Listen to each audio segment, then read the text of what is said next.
প্রতারণায় ধৃত প্রমোটার রাজীব রঞ্জন কুমার। বিহারে এইবারের ভোটে তিনি নাকি এনডিএর সম্ভাব্য প্রার্থী, বিহারে ভোটে নামতে যাচ্ছিলেন। তারপরেই প্রতারণা।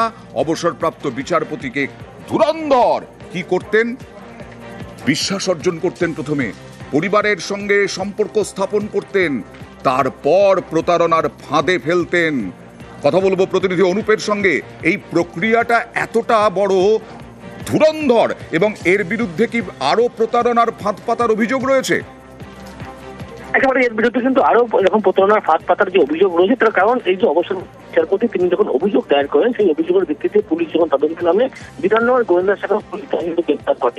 এটি শুরু করেছে আনার পরে, এবং তখন থেকে কিন্তু তথ্য উঠে আসছিল এবং তাকে জিজ্ঞাসাবাদে একেবারে চাঞ্চল্যকরী তথ্য পুলিশের কাছে উঠে আসে। প্রথমে বিশ্বাসযোগ্যতা অর্জন, তার পরবর্তী ক্ষেত্রে সেই ফাঁদ পাতা হয় এবং সেখানে থেকে লক্ষ্য করা যায় যে প্রত্যেকটি তার যে জমি কিনে দেওয়া হয়েছিল, প্রথম যে বিকে ব্লকের ফ্ল্যাট কেনে, সেখানে কিন্তু সঠিক পদ্ধতি কেনানো হয়েছিল এবং সেখানেই বিশ্বাস অর্জন করা হয়, পারস্পরিক বন্ধুত্ব হয়। তারপরে বলা হয় যে আরো দুটি থেকে যে ফ্ল্যাট জমি সহ বাড়ি কিনবে। এই কেনানোর পরে দেখা যায় যে তার অন্যের ব্যক্তির সই জাল করে তাকে কেনানো হয়েছিল এবং সেইভাবে প্রতারণা করা হয়েছে। শুধু তাই নয়, যে ফান্ডের কথা বলা হচ্ছে, যে বলছে তার যে কোম্পানি রয়েছে এবং 3 জায়গা তিনি প্রমোটিং করে, কলকাতা, দিল্লি এবং বিহার।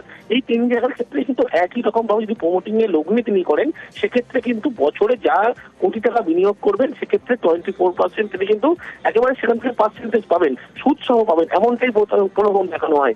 এবং এর পরবর্তী একেবারে বিচারপতি, প্রাপ্ত অবসরপ্রাপ্ত বিচারপতি, তিনি বুঝতে পারেন যে তিনি প্রতারিত হয়েছেন এবং এরপরেই তিনি কিন্তু থানায় অভিযোগ দেয়। তার পরবর্তী শুধু তাই নয়, কলকাতা, বিহার, দিল্লিতে ব্যবসায় লগ্নির টোপ রাজীবের। অবসরপ্রাপ্ত বিচারপতিকে লগ্নির টোপ, টাকা ঢাললে বছরে লগ্নির অঙ্কের 24% ইন্টারেস্টের টোপ। আর এভাবেই অবসরপ্রাপ্ত বিচারপতিকে কোটি টাকার প্রতারণা। প্রতারিত আরো 3 জনের খোঁজ পেয়েছে পুলিশ।